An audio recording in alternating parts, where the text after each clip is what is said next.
Awampay. Awampay 10. Hanjin sa marunong ka 10. Ay, 10? 10 nga DJ kumita ka sa Bali. Tapos 5, di ba? Tapos 5 DJ kumita ka sa Bali. Ay,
Hello, I am Jen Mercado, one of the owners of Eat and Sip Cafe.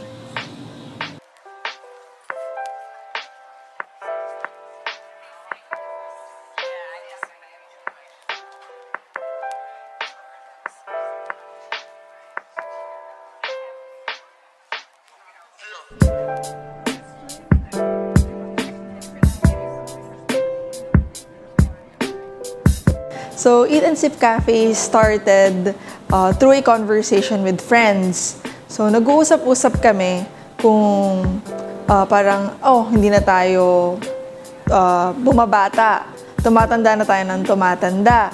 Yung pera natin, ginagastos lang natin sa food, traveling, pero ano pa? Parang anong pwede pa natin pagkuhanan ng pera maliban sa mga trabaho natin ngayon? Imbis na gastusin natin, bakit hindi na lang natin i-invest yung pera natin sa something worthwhile, something na hopefully in the long run, may babalik sa atin, and something na gusto natin, pero at the same time, kumikita tayo.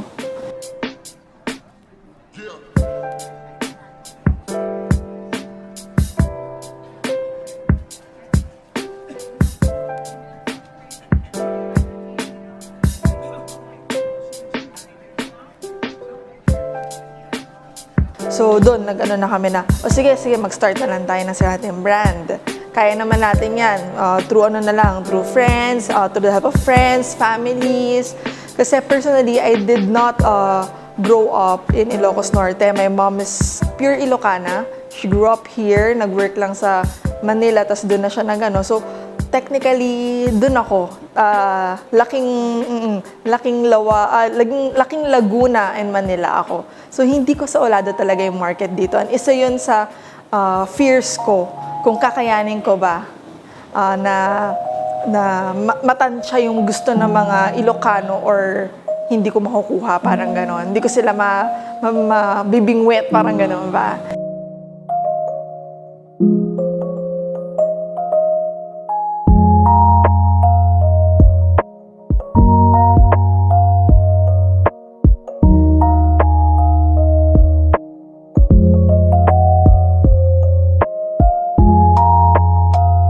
Yung pangalan naman niya, nothing great, walang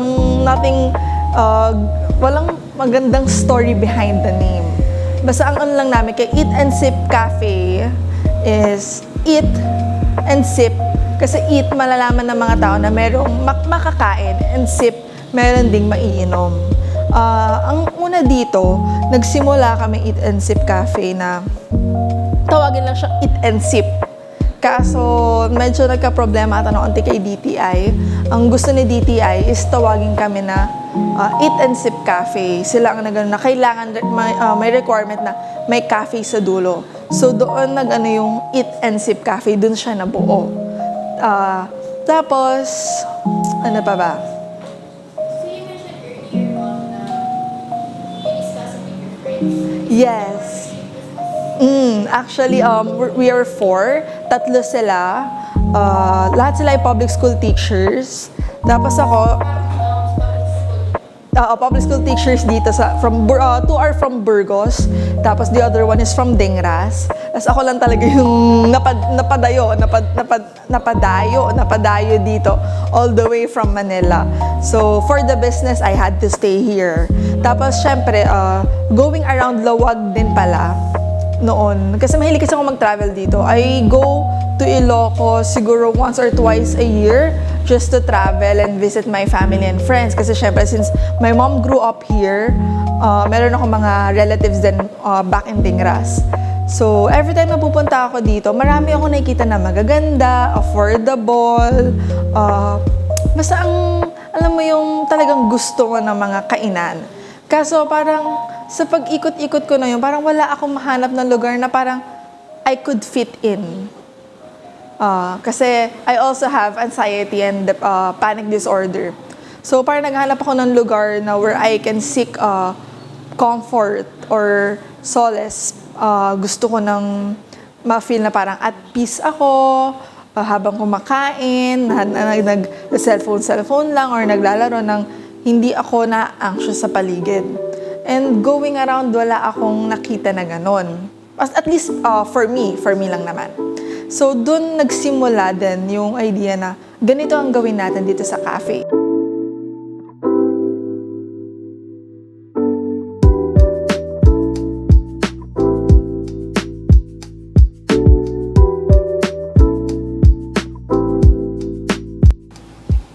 So, let me just give you a quick tour of Eat and Sip Cafe. So, every corner dito sa cafe na to, may meaning and may sentimental value.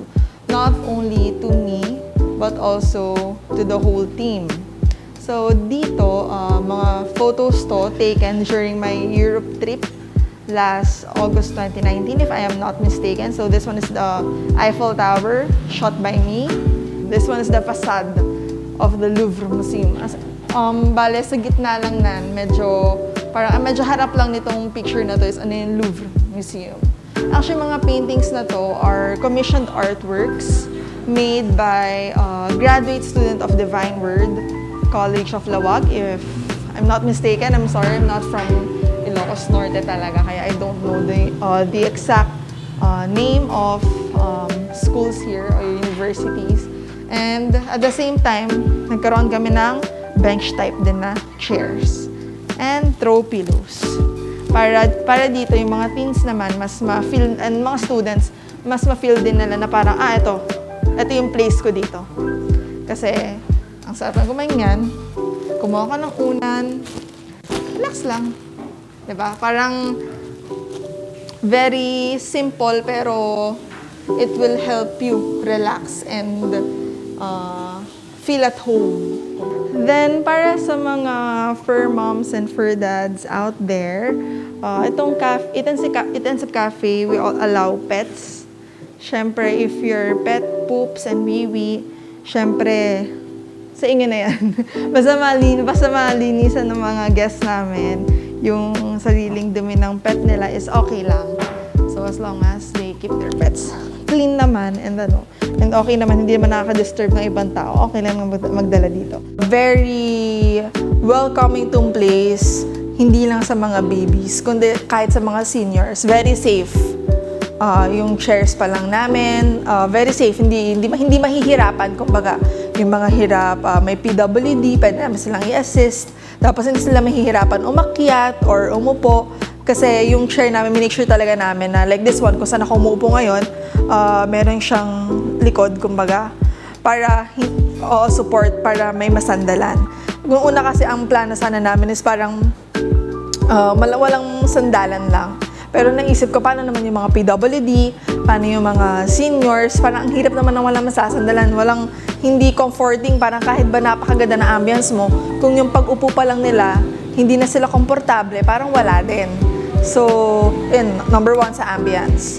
Then number 2, ang masasabi ko siguro is our food.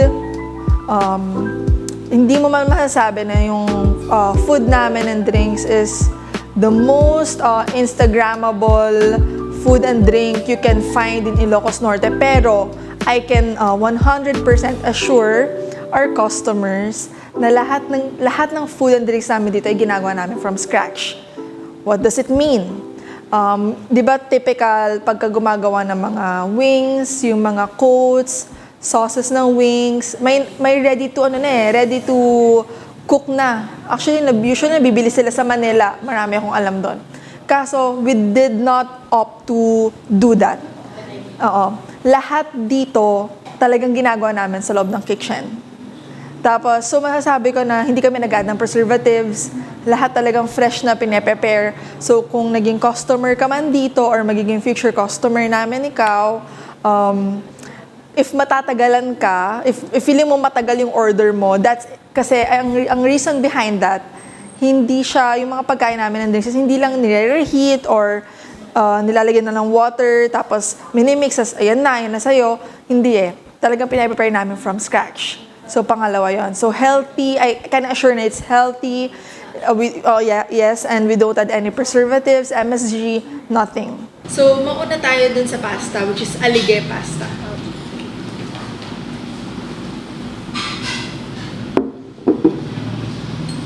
Alige yung pinakamahal na pasta namin. Pero I assure everyone na it's very worth the price.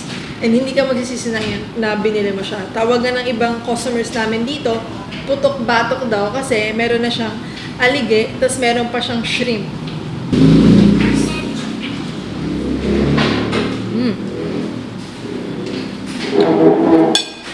Super cool. Kung seafood lover guys. Perfect. Next natin would be the club sandwich. So, layers siya. Yan, makikita natin dito.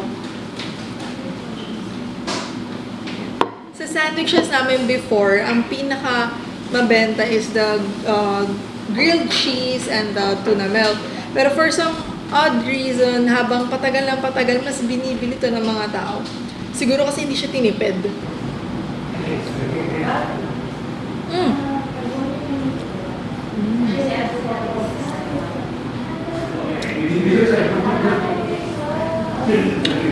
Try mo siyang i-pair sa fries. Ito to. Sarap. Ang harap niya. Grabe. Hindi mo siya malalasahan niya. Yung mga typical na lang, clubhouse. Parang may kakaiba sa kanya, diba? Different siya. So, okay, for last would be part of our main course, which is the beef salpicao. Like, best seller namin to. Uy.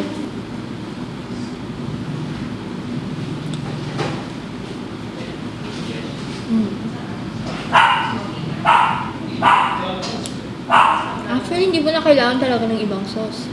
Nandito na lang yung Malasa na siya, di ba? Malinamnam siya, guys.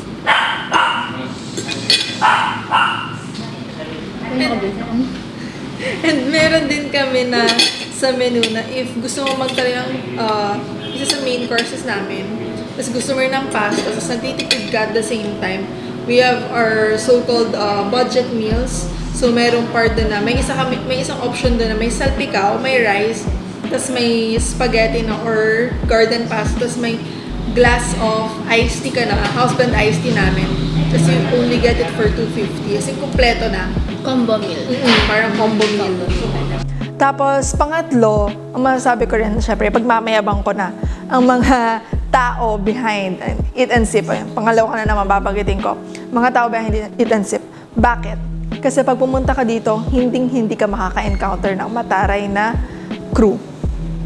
Kahit ako, mukha lang ako mataray, pero pag nilapitan mo naman ako and kausapin, actually very approachable, very kalog ako na tao.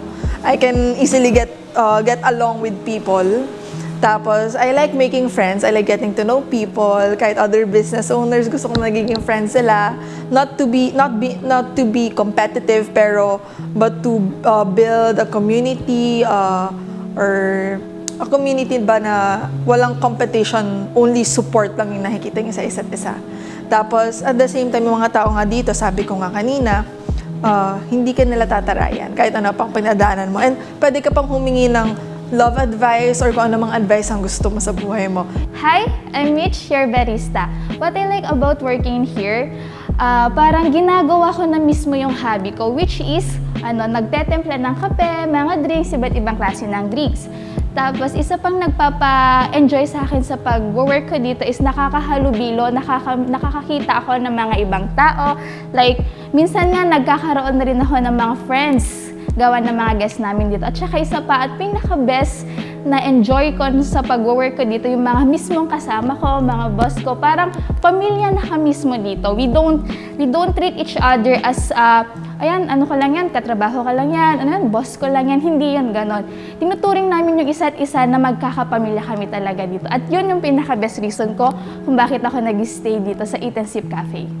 Hi, I'm Mark Cesar, one of the cook and barista here in Eat and Sip Cafe. Ang nagugustuhan ko sa aking trabaho ay ang aking pagluluto at ang aking pagbabarista. At pagdating naman po sa boss ko ay wala akong masasabi kundi kasi mabait naman po sila. Hi, I'm Sarah. What I enjoy working here is that first, yung boss namin sobrang bait sa amin. Second, yung mga kasamahan ko sa trabaho para lang kami magkakapamilya and enjoy lang. And lastly, since I'm a cook here, masaya ako kung nasasatisfy yung mga customers sa mga pagkain nila. Hello, I am Dominic Guzman, one of the cook here at Eat and Sip Cafe. Gusto ko yung trabaho ko dito kasi bata pa lang ako, gusto ko nung maging chef o maging cook, kaya na-enjoy ko naman ang aking trabaho dito. Gusto ko rin yung boss namin dito kasi hindi siya yung pressured na boss. Inibilang niya kami bilang kaibigan o bilang isang tunay na kapamilya.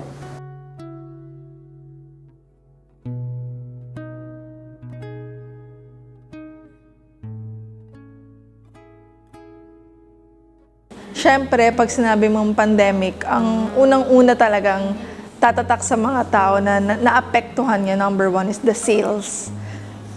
Hindi lang kami, kundi lahat ng businesses out there, I'm sure, number one, sasabihin nila, syempre, it affected drastically yung sales. So, nung nag-start kami, medyo wala pa kasing ina-announce dito sa Ilocos Norte na first COVID positive case. So, nung una kami nag-start, ang ganda.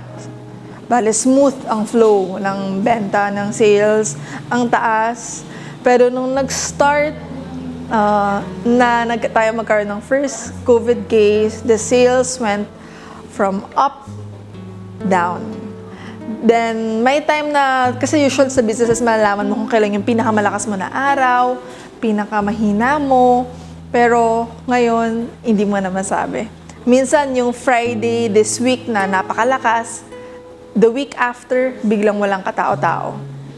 Or yung Sunday na ina-expect mo na mahina, biglang 2 weeks after, biglang sobrang lakas. Para actually, itong pandemic, parang naging game of survival na lang siya. Parang hanggang kailan yung kakayanin na mag-survive through this pandemic. Kasi sobrang draining niya, physically, emotionally. So, emotionally, second yan. In terms of emotions naman, syempre, nung una nakakapanghina ng loob.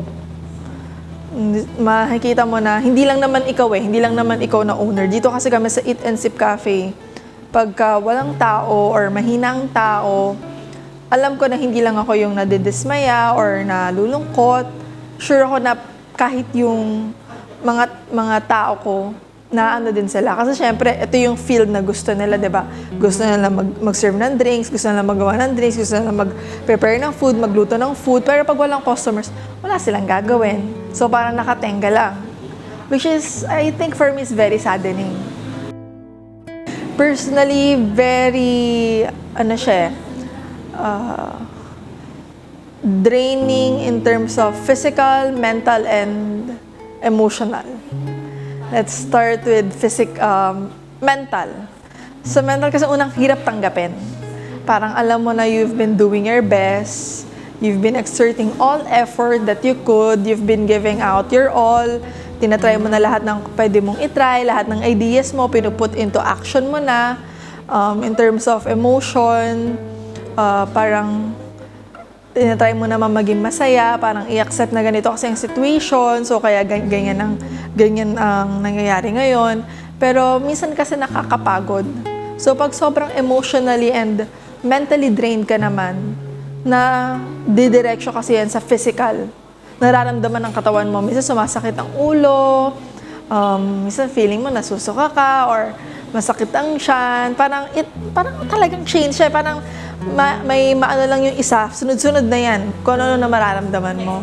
Yes, oo. Tapos ako nung una, ang hirap talaga tanggapin. I remember clearly nung unang nag-start na bumaba yung sales ng cafe, I would look happy pag nandito ako sa cafe, pero when I get home, I would cry, parang ganon.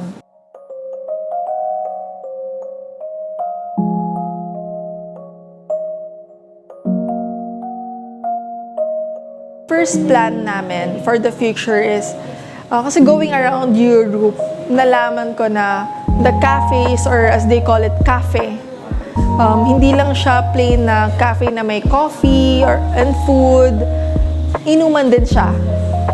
So, ang first plan ko dito is to be like that, since ay nga yung peg ko. Parang to add more booze and drinks, alcoholic drinks, kasi I'm a big fan of wines. So gusto ko yung counter namin punong-puno siya ng iba't ibang wine from other countries. Tapos yung pag gusto mong uminom lang ng wine and wine lover ka din like me, pwede ka muna dito, inumin ka ng wine, sip-sip ka lang dyan. Tapos may mga offer kami ng mga platters, mga cheese, ng gouda, mga ganyan, whatever, para i-pair mo, or cheese with biscuits para pwede mong i-pair sa wine. And second, as I've said, since ang peg ko nga is yung cafe in Europe, minsan from time to time, we will have, let's say, Mexican night. Let's say every Friday, we will do it. Mexican night, Japanese night, Korean night. We will collaborate and have a partnership with other food establishments here in Ilocos Norte na nag-offer ng different cuisines. Tapos, i-offer namin dito as buffet type. Tapos, magkakaroon, kung let's say, Korean night, syempre, K-pop din ang papatugtugin ng music. Then, magkakaroon din ng open mic, mini stage where you can perform, where you can sing. Pwede ka rin magkaroon ng dance floor, parang oras naman ng pagsayaw-sayaw, pwede rin sumayaw yung mga tao. At the same time, free-flowing yung food. So, parang isang bayaran na lang. Parang ticket ba kumbaga sa concert. Tapos, third would be franchising. Syempre, we will be open din to franchisers, mga gusto mag-offer nito. Franchisers, franchisee. Yan. Yes, mga franchisees, mga gustong mag-franchise itong cafe, we will be open to them. Kahit na kiosk lang or kung ano man ang kaya or abot sa budget nila, kaya naman gawa ng paraan yan. Tapos, fourth would be having a moving type. Let's say, kiosk na napapaandar ng motor, yung mga ganun ba, para pwedeng umikot around, parang mga food trucks. More on, yes, oo. Food trucks ang pinaka-peg ko talaga. Pinaka-aim namin. So right now, medyo mahirap siya gawa nga ng binabalanse pa lang namin lahat ng sales and expenses.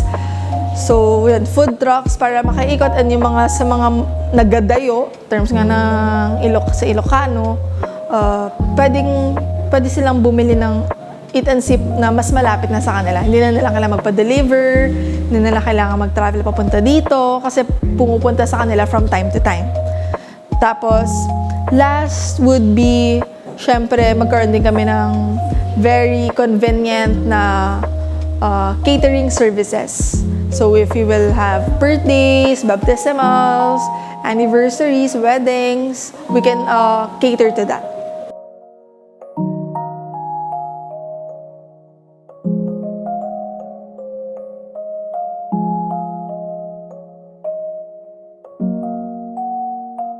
So, I'm Ken po. I'm from Laoag City. I'm currently a student at Mariano Marcos State University, College of Medicine. So, it's actually my first time here at Eat and Sip po. And what I can say here is yung parang environment niya is very cozy, especially that I am a student studying and the loads of my work requires a comfortable environment to study in. And dito ko nahanap sa Eat and Sip yun. And not only that, yung mga crew ng Eat and Sip is very accommodating. Si ate po kanina, which is very communicative, and na-feel ko yung parang rapport sa kanya as a crew. And what I can say here is, it is one of the best cafes here in Ilocos po. So, I am Ann Casimiro from Sarat, Ilocos Norte. I am a medical laboratory sciences student from Northwestern University. So, ang journey ko po in this cafe is that, yung una kasi is, ang punta lang po namin ng pinsan ko is that mag-review lang and all.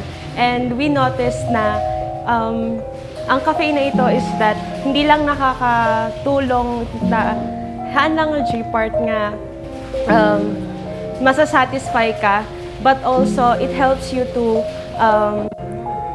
para matulungan ka na makapag-concentrate, makapag-review as well. Though nasa pandemic kami and though online class is that binibigyan kami ng part na makapag-focus.